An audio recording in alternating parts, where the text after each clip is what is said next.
बोलो, क्या हुआ? भाभी, भाभी, राम, भाभी, क्या हुआ? वो लोग, भाभी हुआ क्या है, बोलिए। रेतु, रेतु, रेतु,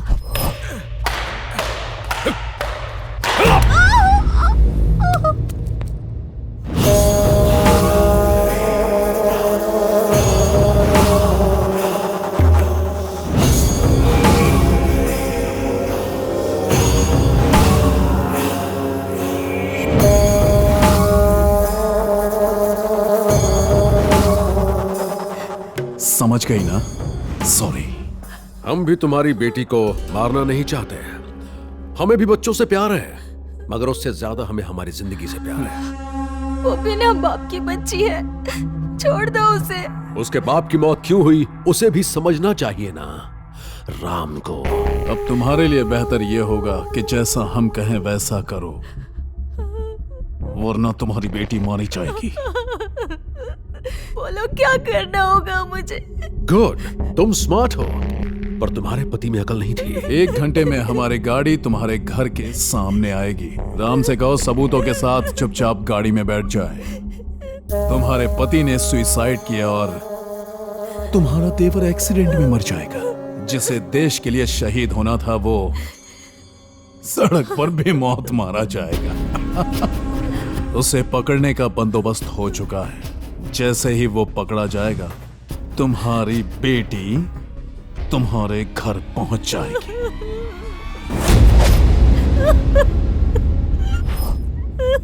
रेतु वापस आएगी।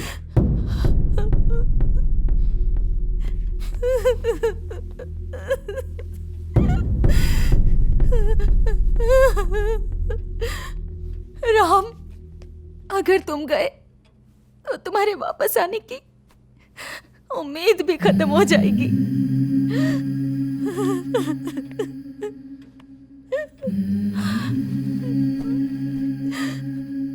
भाभी, जब कोई काम पर जाता है तो एक उम्मीद होती है कि वो लौटेगा, मगर जब एक सैनिक काम पर जाता है तो उसके घर आने की कोई उम्मीद नहीं होती। उसे कभी भी कुछ भी हो सकता है, कब मर जाए कुछ पता नहीं होता। इंसान सैनिक तभी बनता है जब वो देश के लिए मरने को तैयार हो। और जब हम अपने देश को बचाने के लिए अपनी जान न्यौछावर कर सकते हैं तो क्या मैं अपने परिवार को बचाने के लिए अपनी जान नहीं दे सकता? हर सैनिक दुश्मन का दिलेरी से सामना करके मैदान जंग में जंग जीतता है, मगर परिवार की बात आते ही वही बहादुर सैनिक कमजोर पड़ जाता है। हम जहां भी हों, जिस हाल में भी हों, हमेशा अपने परिवार की सलामती चाहते हैं। ऋतु वापस आएगी, जरूर आएगी। जब वो वापस आए उसे ये देना, हमारे देश में कितना भी भ्रष्टाचार क्यों न हो जाए, है तो हमारा ही देश। और मुझे पूरी उम्मीद है जब ऋतु बड़ी होगी वो अपने देश के लोगों के लिए जरूर कुछ करेगी।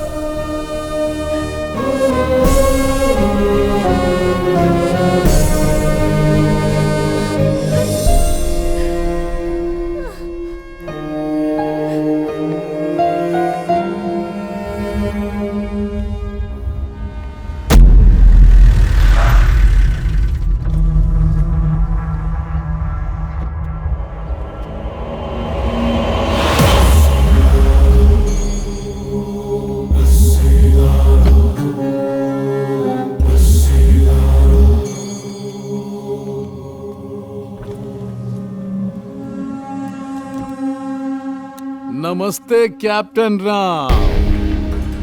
आज देशभक्ति और देश प्रेम के बारे में बात नहीं करेंगे। क्यों, सांप सूंघ गया क्या? परिवार के सामने देश का प्यार फीका पड़ गया ना। मुझे लगा तू शेर की तरह गरजते हुए आएगा, लेकिन तू तो गीदड़ की भांति मेरे सामने आकर खड़ा है। जानता है मेरा क्या कहने का मन कर रहा है? चल साहब के सामने सलामी मार। बड़ा आया देशभक्त। तू एक पॉलिटिशियन है और सैनिक के बारे में इससे ज्यादा नहीं जानता। गलती तेरी नहीं है, उन लोगों की है जिन्होंने तुझे वोट दिया। बंद कर तेरी चपड़ चपड़। हमें लोगों ने वोट दिया भी और हम जीत भी गए। अब कान खोलकर मेरी बात ध्यान से सुन।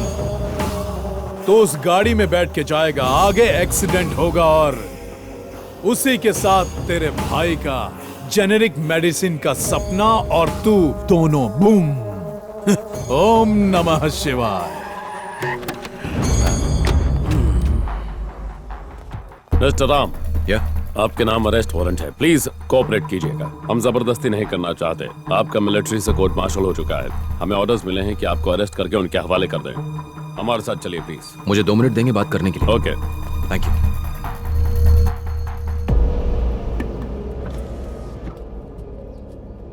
रितु को कुछ होना नहीं चाहिए। इसने ऐसा क्यों कहा? क्या हुआ, प्लान चेंज हुआ है क्या? नहीं, तुम उसे लाने के लिए पहुंच गए? इसीलिए तो यहाँ आया हूँ, मगर पुलिस आकर अभी उसे ले गई। कहती है कि उसे कोर्ट मार्शल हो गया, वो उसे आर्मी के हवाले करने वाले हैं। ये सब क्या चल रहा है? मुझे कुछ नहीं पता। एक बात तो तय है, जब तक लड़की हमारे पास है उसे आना ही होगा।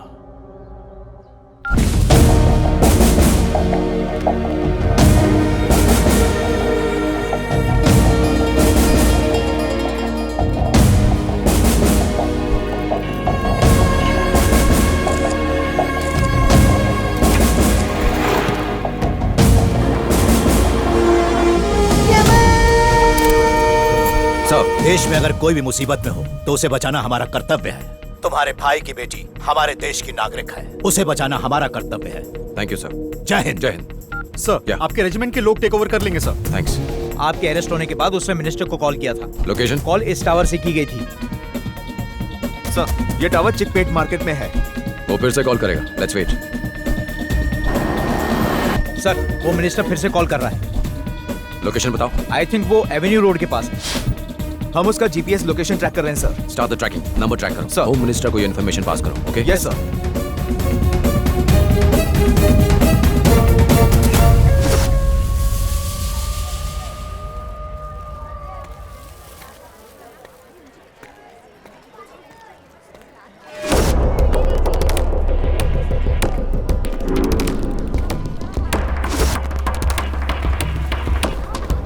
हेलो, मैं अभी मार्केट में हूँ। आते वक्त मैं खाना लेके आऊँगा।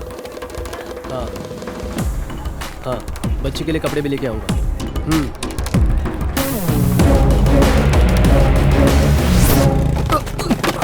देख के नहीं चल सकते क्या? ये लो। सारा सामान गिरा दिया।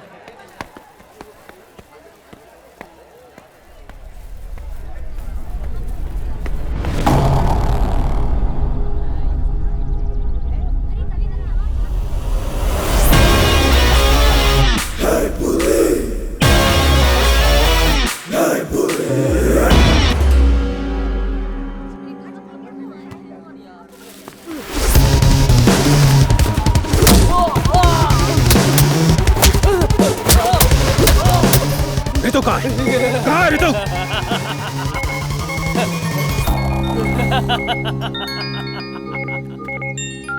हेलो, तुझे क्या लगता है एक तू ही समझदार है इस दुनिया में? समझदारी का जूस मैं रोज सुबह पीता हूँ मुन्ना। मैंने तुझे तेरे ही जाल में फंसा दिया, पता चला तुझे? इसे राजनीति कहते हैं मेरे देशभक्त। अब आगे क्या करना है तुझे खुद पता है। आजा।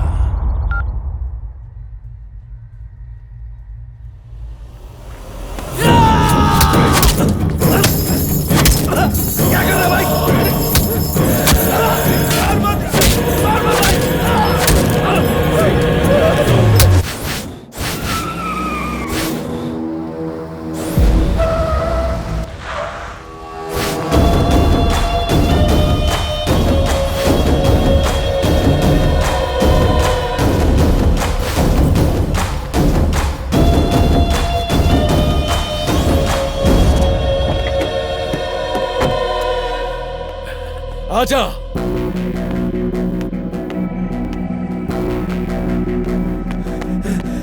भैया,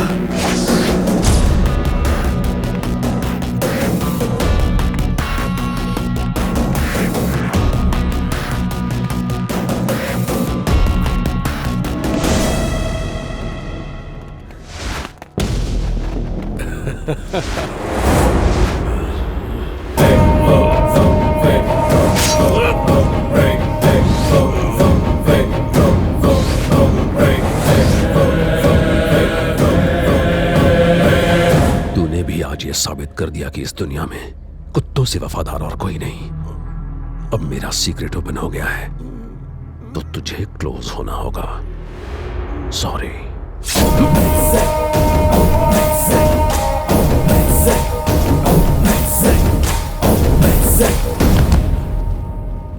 मैंने इससे कहा था कि हमेशा बड़ों की बात माननी चाहिए, लेकिन देखो, ओम नमः शिवाय।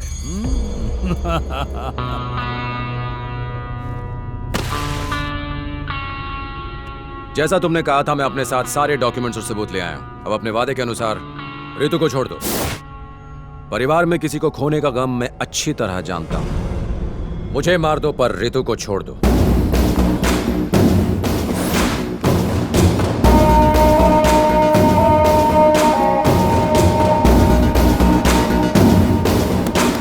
ओम नमः शिवाय।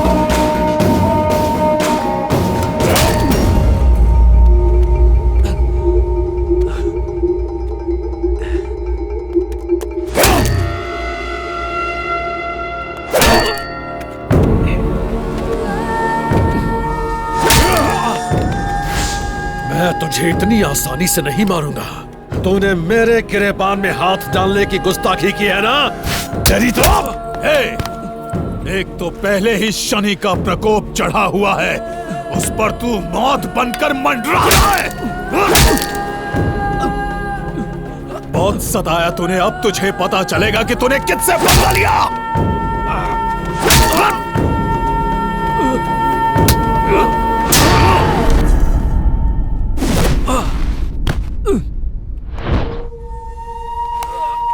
तेरा भाई आईएएस ऑफिसर और तू आर्मी ऑफिसर, हाँ? चुपचाप आम आदमी की तरह अपनी जिंदगी गुजारता, लेकिन नहीं, तुम दोनों भाइयों को देशभक्ति की खुजली जो लगी है कि नहीं?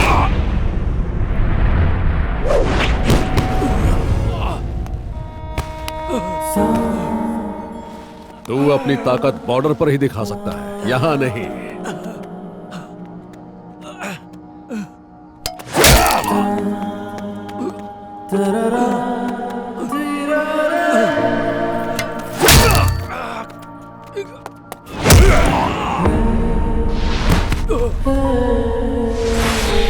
अगर गरीब बीमारियों से मरते हैं तो मरने देना, उनके जिंदा रहने से क्या तू झंडे गाड़ेगा? इस देश में सब्जियों के दाम महंगे हो जाए तो लोग स्ट्राइक करते हैं, पेट्रोल डीजल के दाम बढ़ जाए तो लोग स्ट्राइक करते हैं, मगर क्या कभी दवाइयों के दाम बढ़ने पर स्ट्राइक करते हैं? बोल। नहीं ना, क्योंकि वो डरते हैं अपनी मौत से।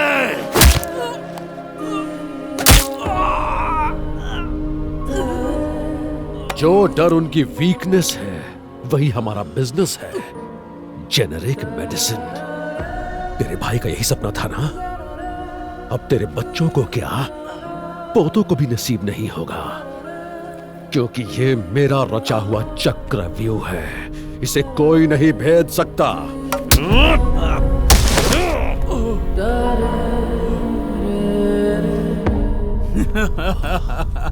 हे शेर, तू तो भीगी बिल्ली बन गया रे। तुझे गुस्सा नहीं आ रहा है? गुस्सा दिलाऊं मैं? हमने तेरे भाई को मरवाया। उसे मारकर सुसाइड का रूप देने वाले हम दोनों हैं। गुस्सा नहीं आ रहा है? गुस्सा नहीं आ रहा तुझे? बोल। तुम चाहे मेरी जान ले लो, रितु को छोड़ दो। थू, मुझे तो लगा था कि तू शेर है, चूहा निकला। भैया जाने दो इसे, मर गया ये, छोड़ा। देख क्या रहा बे, इसकी पिक्चर खत्म कर।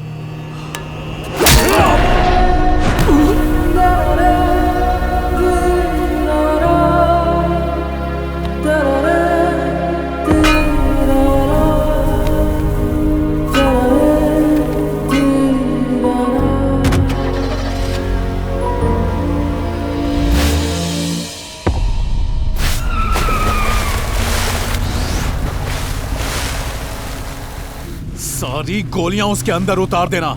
वो कोई आम इंसान नहीं है, शेर है। बब्बर शेर।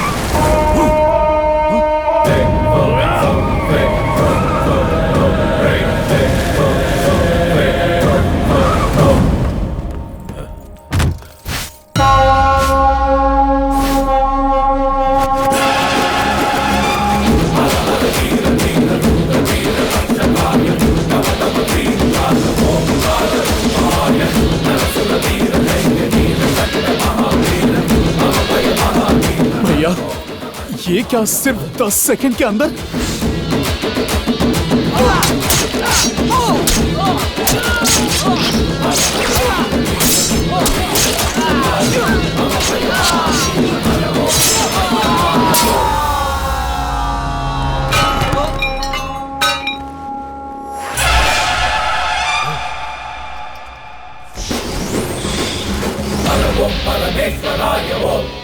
शेर साइलेंट हो गया तो इसका यह मतलब नहीं कि वो थक गया।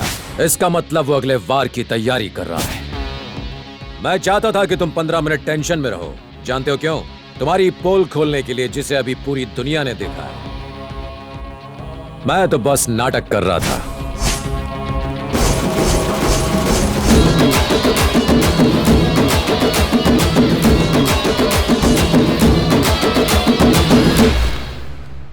मैं आज तुम दोनों को कुछ दिखाना चाहता हूं। ध्यान से सुनना। हम सैनिक तुम्हारे परिवारों की जान बचाने के लिए बॉर्डर पर अपनी जान दांव पर लगा देते हैं। तो कोई हमारे परिवार पर आंख उठाए।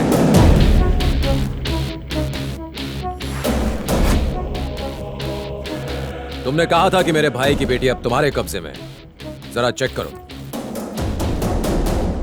कोई नहीं उठा रहा ना? उठाएगा भी नहीं।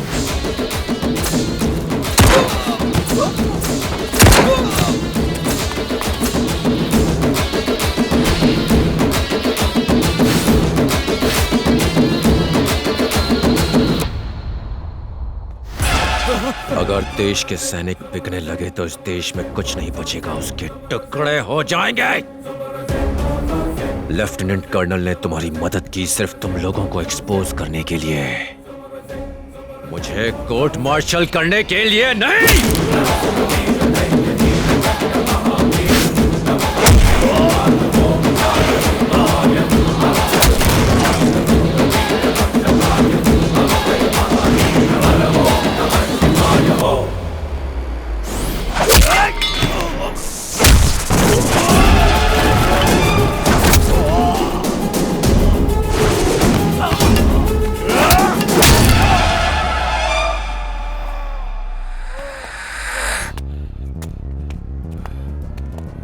दवाइयां तेरे लिए सिर्फ एक धंधा है। लोगों की जान बचाने के लिए कर्फ्यू में भी मेडिकल की दुकान खुली रहती है, और तुम लोगों ने मेडिसिन का गैर कानूनी कारोबार बना रखा है।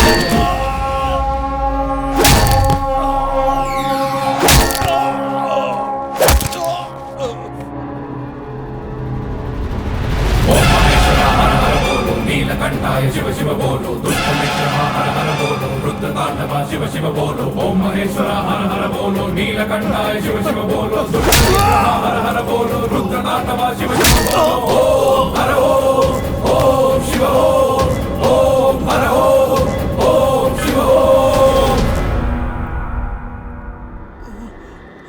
अब पूरी दुनिया को तेरे बारे में पता चल गया। तुझे जिताकर उन्होंने बहुत बड़ी गलती की। तू उनको तभी दवाइयां देगा जब वो स्ट्राइक करेंगे। वो स्ट्राइक करेंगे, सड़कों पर उतर कर स्ट्राइक करेंगे। मेरे भाई का सपना पूरा होगा। मैं किसी देशद्रोही को चैन से जीने नहीं दूंगा। वो ईमानदार थे, ईमानदारी से जनता की सेवा की और उनके लिए अपनी जान दी। ये मेरे भाई की तरफ से।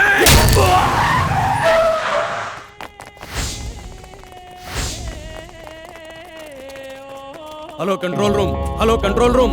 डॉक पे अभी एक गैंग वॉर हुई है। घायल लोगों को हॉस्पिटल लेकर जाना होगा। हमें यहाँ एम्बुलेंस की जरूरत है।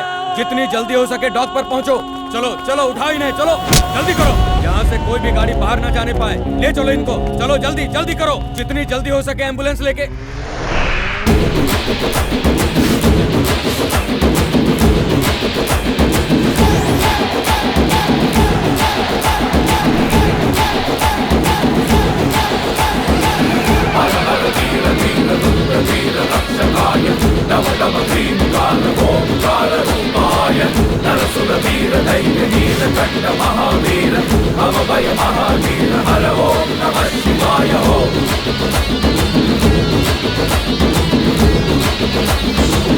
Mister Anjanappa is the main culprit behind IAS Satyamurthy's IAS murder. Officer Sathyamurthy के मौत के पीछे कौन कौन था उसका राज खुल Mr. चुका है। Anjanappa is the main culprit behind IAS Satyamurthy's generic murder. Medicine पाने के लिए लोग सड़कों पर आ गए हैं। मेडिसिन को लेकर लोगों में बहस शुरू हो चुकी है।